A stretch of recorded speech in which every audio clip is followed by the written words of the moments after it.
ప్రజల్లో హల్లెలూయా. అక్కడ నువ్వు నాకు ఏదెవరో నీకు దానికి అర్థం ఎక్కడుంది చెప్పండి. దానికి అర్థం ఎక్కడుంది? చెప్పిందే చెప్పాల అట్టకాయ అదేనంట సౌండ్ అయితే దానికి అర్థం ఎక్కడుంది ఏమ్మా? దానికి అర్థం ఎక్కడుంది? ఇప్పుడు అక్కడ నువ్వెవరు నాకు తెలియదు, నేనెవరు నీకు తెలియదు. దానికి అర్థం ఎక్కడుంది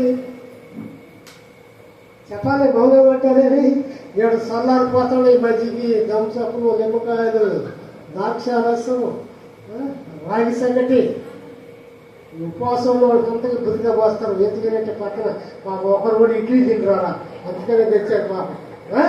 దానికి అర్థం ఎక్కడుంది?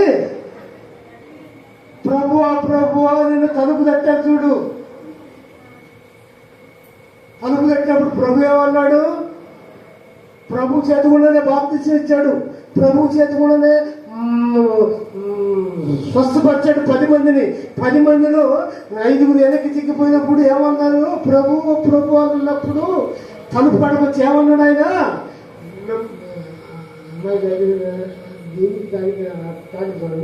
మిమ్మల్ని అక్కడ నేను ఎన్నడు మిమ్మల్ని మీరెవరు నాకు నా వద్ద నుండి ఎక్కడికి వెళ్ళిపోమన్నాడు? మన నెలక వెళ్ళిపోమన్నాడా? రెండు గుంపులు ఉంటాయి. 2 గుంపులు ఉంటాయి. ధవళమైన సింహాసనం ఎదుట 2 గుంపులు ఉంటాయి. ఎవరు? వాడు రాధా మనోహరులు చెప్పాడు. గుంపు అంటాడట మనల్ని. అవును వాస్తవే. ఏ గుంపు మనము? గొర్రెల గుంపు. మేకల గుంపు ఉంటుంది ఎడమ వైపు. ఈ ఎడమ వైపు పోతాయి తెలియని గొర్రెలు. తెలియని మేకలన్నీ తెలిసిన గొర్రెలన్నీ ఎటపోతాయి? కుడి వైపు పోతాయి. కుడి వైపు పోయిన గొర్రెలకి తీర్పు లేదు. ప్రైజలో కుడి వైపు పోయిన గొర్రెలకి తీర్పు లేదు. ఏంటి? దాహం లేదు, దప్పిక లేదు, నిత్య జీవములో ఉంటారు. ఎడవైపు పోయిన మేకలకి దాహము, దప్పిక, ఆకలి, అరుపులు. ప్రైజలో అది అది అర్థం. 4వ ఎవరమ్మా? అయితే నాకేమై పాయింట్ బడ్జెట్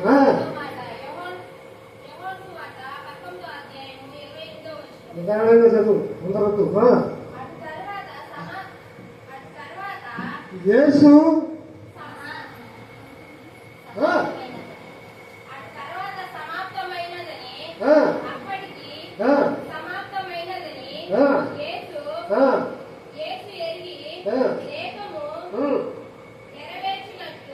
లేఖనము నెరవేర్చినట్లుగా నేను దట్టిగా కొనుక్కుంటుని.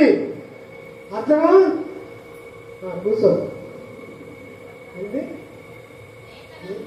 లేఖనము నెరవేరినట్లుగా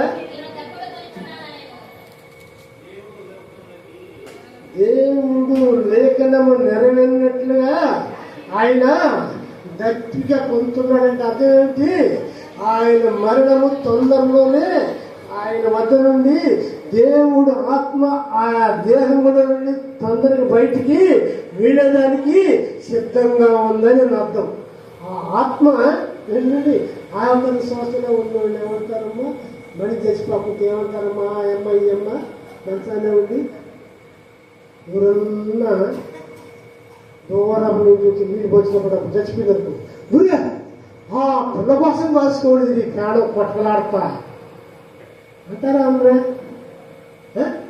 గమనించండి. అక్కడ లేఖనము నెరవేరినట్లుగా నేను దట్టిగా అంటే దాహానిగా ఆయన లేఖనము నెరవేరినట్లుగా నేను దట్టిగా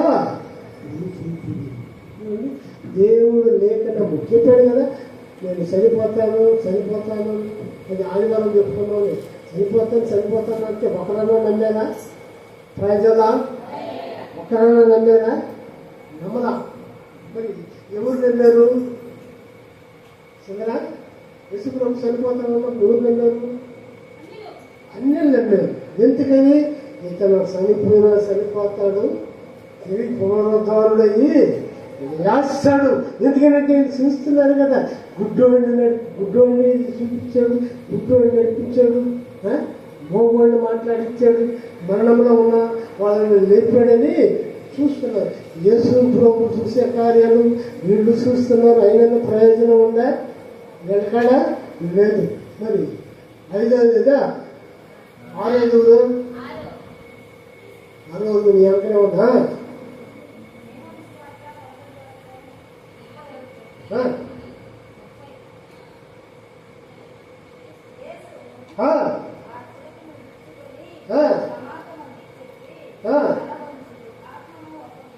ప్రైజలా హల్లెలూయా. ఏమన్నాడు?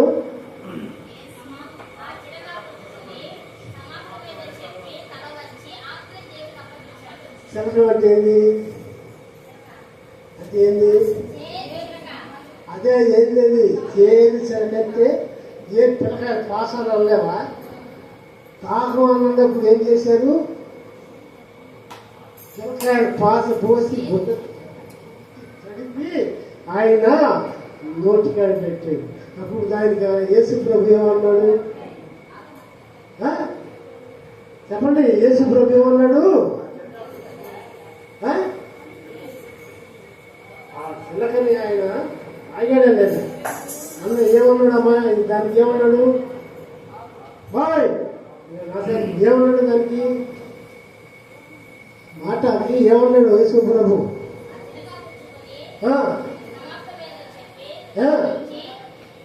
సమాప్తమైనదేంటి? ఆయన వచ్చిన పని అక్కడికి పూర్తయిపోయింది.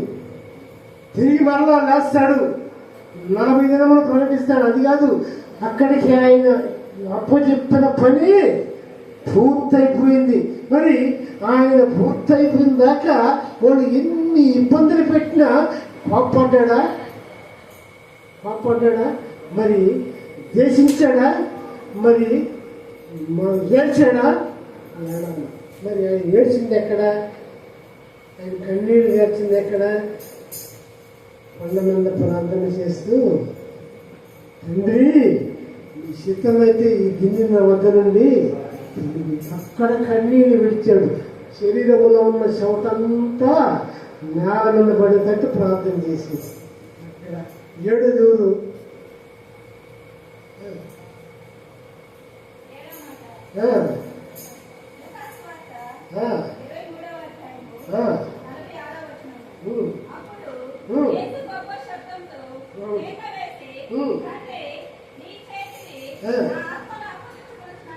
ప్రైజ్లో హల్లెలూయా.